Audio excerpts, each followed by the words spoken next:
بسم اللہ الرحمن الرحیم۔ ہمارے چینل کو دیکھنے اور سننے والوں محترم بہنوں اور بھائیوں، السلام علیکم ورحمۃ اللہ وبرکاتہ۔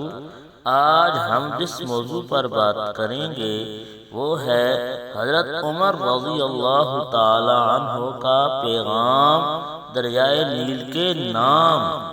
مصر میں زمانہ جاہلیت سے یہ دستور چلا آ رہا تھا کہ جب بھی دریائے نیل ٹھہر جاتا تو ایک حسین اور خوبصورت لڑکی کو قتل کر کے دریا کے حوالے کر دیا جاتا تو دریائے نیل پھر حسب معمول چل پڑتا۔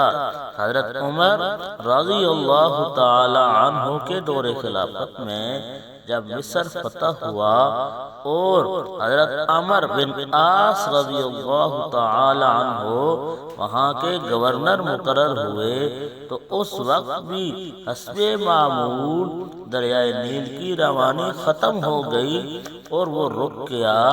اس موقع پر حضرت عمر بن عاص رضی اللہ تعالی عنہ سے لوگوں نے اس دستور کا ذکر کر کے اس کے مطابق عمل کی اجازت چاہی۔ حضرت عمر بن عاص رضی اللہ تعالی عنہ نے فرمایا کہ یہ جاہلیت کی رسم ہے، ہم ایسا نہیں کریں گے، البتہ امیر المؤمنین حضرت عمر رضی اللہ تعالی عنہ سے میں مشورہ کروں گا۔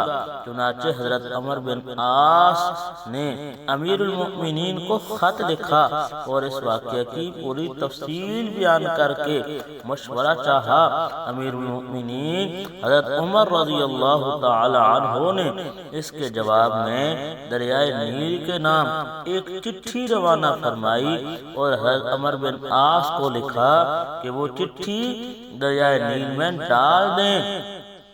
اس چٹھی کا مضمون یہ تھا کہ یہ اللہ کے بندے عمر کی طرف سے دریائے نیل کے نام، اما بعد اگر تو اے دریائے نیل اپنی طرف سے جاری ہوتا تھا تو مت جاری ہو، اور اگر اللہ واحد قہار نے تجھ کو جاری کیا تو ہم اسی سے سوال کرتے ہیں کہ وہ تجھ کو جاری کر دے۔